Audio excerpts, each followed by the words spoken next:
Faith shapes how we live, and it should shape how we steward our money. That's why 316 Financial exists. We're a digital bank helping people align their finances with their faith and values. At 316 Financial, 10% of our profits are given back to faith-based ministries, showing that everyday banking can be a way to live generously. With no monthly fees, free nationwide ATM access, and competitive interest rates, you don't have to sacrifice quality to bank with purpose. Learn more at bank316.com.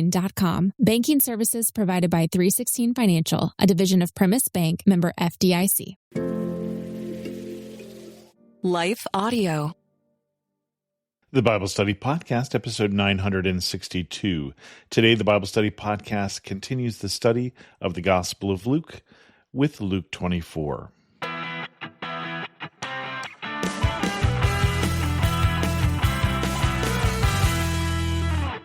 Welcome to the Bible Study Podcast. I'm your host, Chris Christensen. We're continuing on and wrapping up here the Gospel of Luke with the resurrection. But first, a word from this sponsor.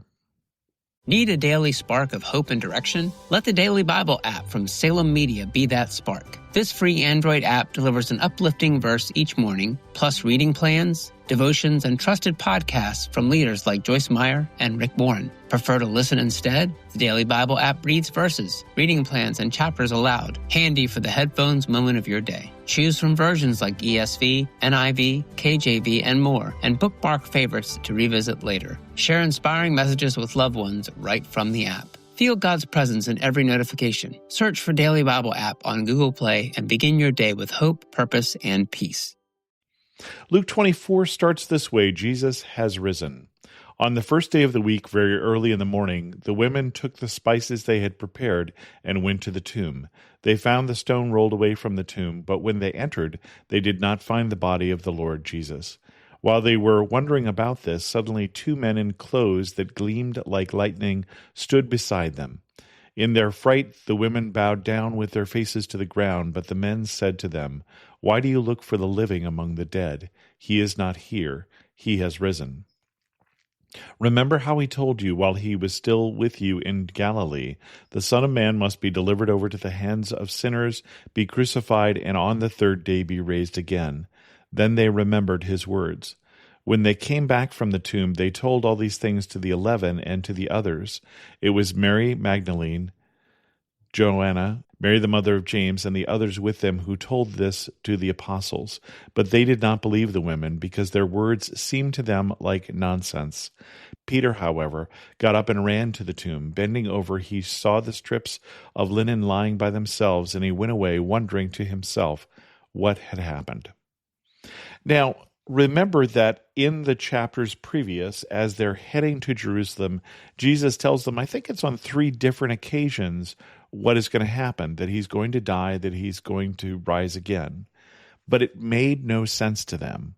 And it still makes no sense even when the women come back to the disciples and say that we ran into this beings, I don't know if they use the word angels, but these messengers, these people wearing these bright white clothing that gleamed like lightning, that are telling us that Jesus isn't dead anymore.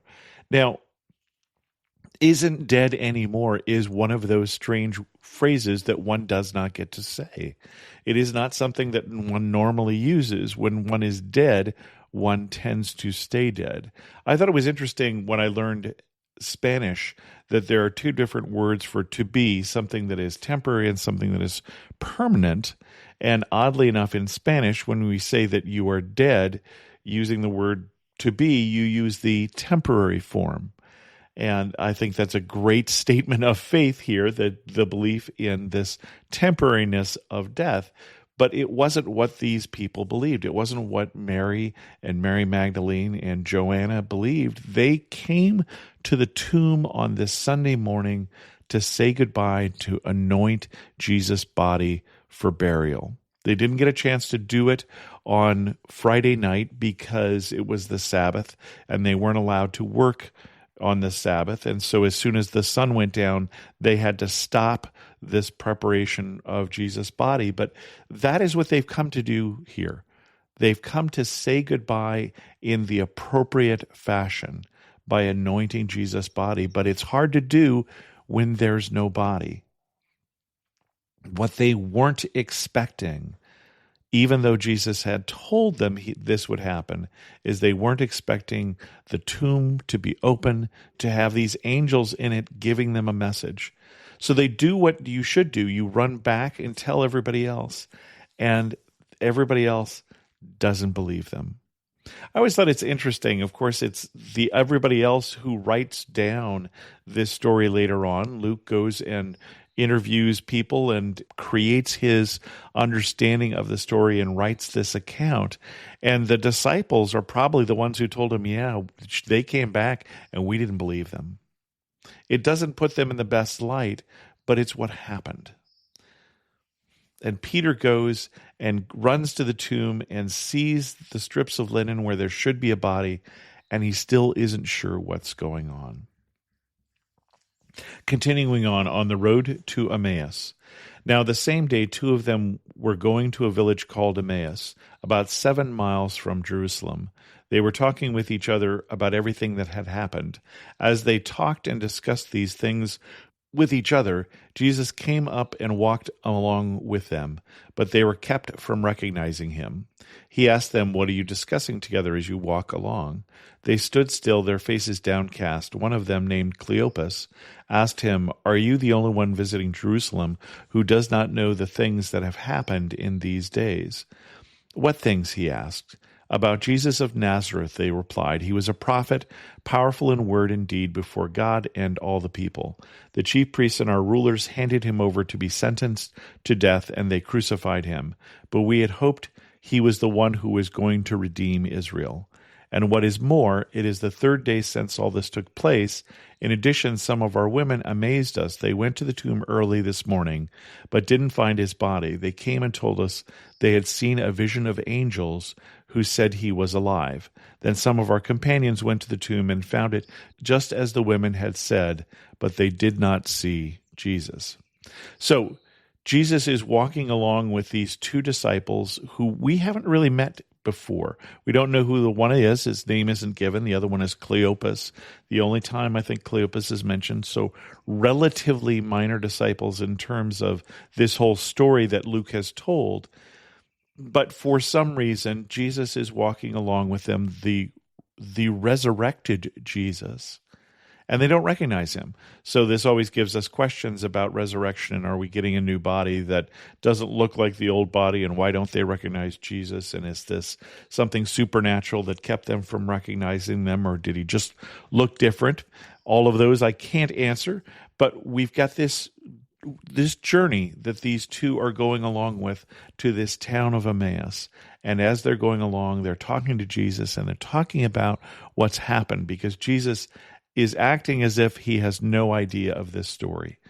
And so we get to see an understanding of what they were thinking at the time. It's this great little snapshot, this almost pre-Easter vision here, or this early Easter vision here, where they're still very confused. And they tell us what they had expected. They'd expected him to redeem Israel. They expected him to be Messiah, and probably Messiah in the traditional fashion of, this is going to be the one who's going to kick out the Romans. Right? They weren't expecting him to come and die for their sin. That wasn't the Messiah they were looking for. And so they knew that he was powerful in word and deed before God and all the people. They knew he was a prophet, but their understanding of Messiah isn't clear yet, and their understanding of his mission was completely unclear, and it would get clarified here. And he said to them, "How foolish you are, and how slow to believe all the prophets have spoken. Did not the Messiah have to suffer these things and then enter his glory?" And beginning with Moses and all the prophets, he explained to them what was said in all the scriptures concerning himself. So he starts to re-educate them what Messiah means, and starts talking to them, probably with those verses we know from Isaiah about a suffering servant who comes and gives himself as a sacrifice. He probably talks to them about sacrifice and talks to them about the lamb of the Passover because it goes going back with Moses and the prophets and talks to them about what Jesus' role really was. As they approached the village to which they were going, Jesus continued on as if he were to go further. But they urged him strongly, "Stay with us, for it is nearly evening. The day is almost over." So he went in to stay with them. When he was at the table with them, he took bread, gave thanks, broke it, and began to give it to them. Then their eyes were opened, and they recognized him, and he disappeared from their sight. They asked each other, "Were not our hearts burning within us while he talked with us on the road and opened the Scriptures to us?" Then they got up and returned at once to Jerusalem. There they found the 11 and those with them assembled together and saying, "It is true, the Lord has risen and has appeared to Simon." Then the two told them what had happened on the way and how Jesus was recognized by them when he broke the bread. I think it's interesting that it is the breaking of bread that they recognize Jesus, because that is still something we use to remember Jesus, that breaking of bread for communion or Eucharist or whatever you call it in your church. And we don't know if they recognized him from the feeding of the 5,000 or whether they were there at the Last Supper. Certainly the Last Supper only depicts 12 people there, but that doesn't mean that that is accurate. These could have been disciples who were there in one of those occasions, but it's in that breaking of the bread that they realize that it's Jesus, and they run back to Jerusalem. Remember, Jerusalem is still 7 miles away, so it's going to take them some hours to get back to Jerusalem, and by the time they get there, the word is out. It's not just the women that Jesus has appeared to. It's not just these Cleopas and this other disciple, but Jesus has also appeared to Peter, and Jesus has risen. And that word is still spreading. But with that, we're going to end this episode of the Bible Study Podcast. And next week, I think we're going to wrap up this study and go on to something else. And I am debating possibly between Exodus and Leviticus. Let me know your thoughts. And with that, we're going to end this episode of the Bible Study Podcast. If you have any questions, send an email to chris2x@gmail.com, or better yet, leave a comment on this episode at thebiblestudypodcast.com. And as always, thanks so much for listening.